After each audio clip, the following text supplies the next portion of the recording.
30 நாட்கள்ல பியோலோக்கல் மூலமா வாக்காளர் படிவங்கள் தமிழ்நாடு முழுக்க இன்னைக்கு எல்லாரும் பேசுற விஷயமா எஸ்ஐஆர் வாக்காளர் சிறப்பு தீவிர திருத்தம் மாறி இருக்கு. தமிழ்நாட்டுல 4/12/2025 அதாவது ஒரு மாசத்துல பியோலோக்கல் மூலமா அவசரமா முடிக்கிற வேலைகள்ல மும்முரமா ஈடுபட்டு இருக்கு. இது நடைமுறையில சாத்தியமே இல்லாத ஒன்று. இந்த சிறப்பு தீவிர திருத்தம் மூலம் நம்ம அடிப்படை ஜனநாயக வாக்குரிமையே கேள்விக்குறியாகி இருக்கு. 68,467 பியோலோக்கல் மூலமா 6.36 கோடி மக்களுக்கு எனுமரேஷன் ஃபார்ம்னு சொல்லப்படுற கணக்கீடு படிவத்தை மக்கள் கிட்ட பியோலோக்கல் கொடுக்கணும். சராசரியா ஒரு மாசத்துக்கு 936 படிவங்கள், ஒரு நாளைக்கு 31 படிவங்கள்.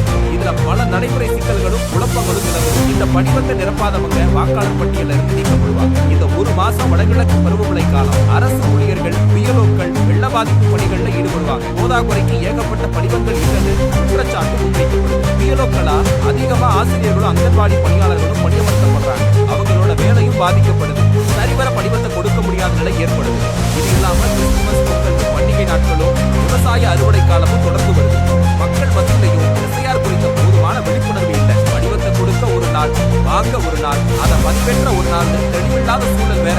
வாக்கு ஒரு இடத்துல இருந்து நீங்க வேறொரு இடத்துல இருந்தா உங்களுக்கு படிவம் கொடுக்கறதே தெரியாது, படிவமும் கிடைக்காது, உங்க வாக்கும் பறிபோகும்.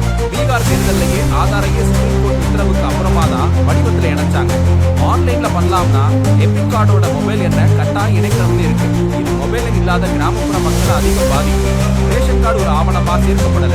எபிக் ஆதார்ல பேர்ல சின்ன ஸ்பெல்லிங் மிஸ்டேக் இருந்தா இ-சிக்னேச்சர் நிராகரிக்கப்படும். வெளிநாட்டு வாழ் தமிழர்கள் ஓடிபி இல்லாம தவிக்கிறாங்க. இந்த அவசர நடவடிக்கையினால அதிகமா பாதிப்படைய போறது ஏழை எளிய மக்களும், சிறுபான்மையினரும், புலம்பெயர் தொழிலாளர்களும், பிற்படுத்தப்பட்ட தாழ்த்தப்பட்ட மக்களும் தான். ஆனா மக்களோட உரிமையை தாவேக்கா பறிபோக விடாது. உரிமையை காக்கிற போராட்டத்தை தொடர்ந்து முன்னெடுக்கும்.